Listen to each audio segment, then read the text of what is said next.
Good morning, CLC. This is Pastor Teresa, and I am coming to you right now with the mission update for this week. And oh my goodness, guys, what a week this has been.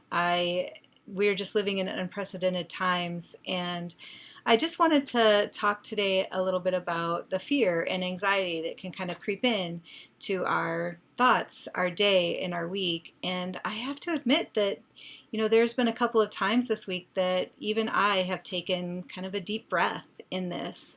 I know that a lot of you do know that I am fasting and praying for Italy right now, especially with the medical crisis going on and the medical providers that we're hearing about that are really struggling. And I had to take a deep breath when the death toll topped over 10,000 people in Italy this week. Now, this is going on all across the world, and as you know, the United States itself has been hard hit and over 100,000 cases this week. So I had to take another deep breath when I discovered that there are people that I know that are either tested positive, presumed positive, or have been exposed to this.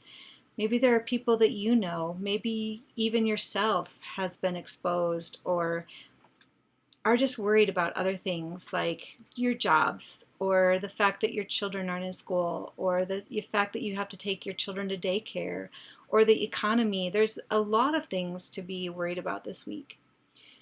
We just have to really put our trust in the Lord. And I found myself in that situation when probably the deepest breath I took this week was when I was asked to fill out a form at Mercy Medical Center.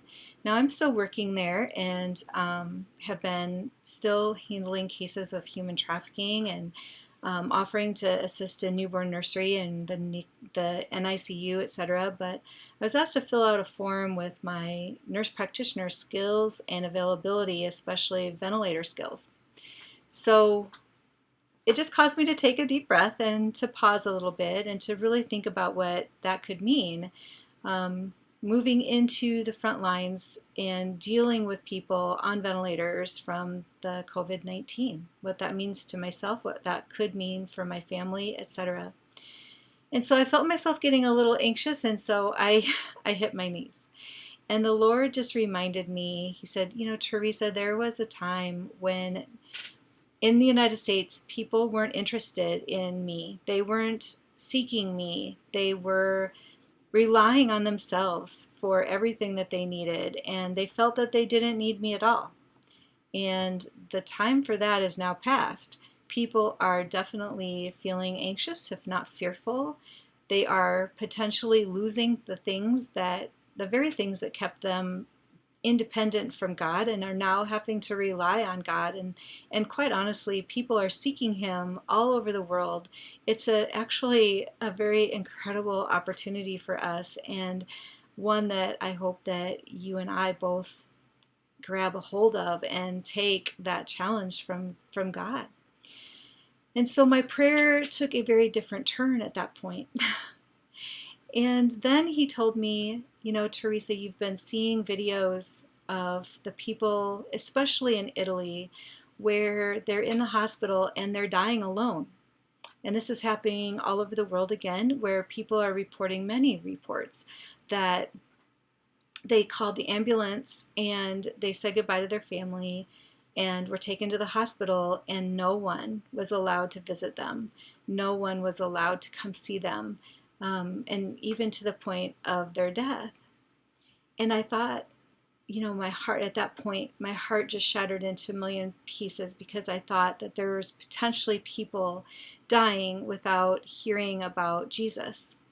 Maybe you have a situation where you've been waiting, holding back from talking to somebody in your family or in your friend group about Jesus. And I thought of all the chances that they didn't have anymore. And I thought of the families that couldn't go, the friends that couldn't go. But the Lord just showed me in my prayer, He said, but guess who can be there? Doctors and nurses can be there. And so He really just shared with me that I had no reason to fear this if I was called to that kind of work, because He needed people who knew Him to be with the people who potentially didn't as they passed away. And again, at that point, my prayer took a very, very different approach, and it became, Lord, use me. Use me. I am yours. Use me in whatever way that you need at this point. So I just was going to share that with you in case you're having some fear like I was this week, and ask for you to join me, because the mission field in the United States is just becoming wide open right now. And it's not only in the hospitals, it's not only at a patient's deathbed, it's everywhere. People are seeking Him and becoming afraid. And I was just going to ask you guys to just pray, just hit your knees and just really pray and seek the Lord and where He would have you work in this, on this incredible mission field opportunity right now. And I just wanted to encourage you guys that if you're afraid, it's okay, because you just take that fear to the Lord and He will provide.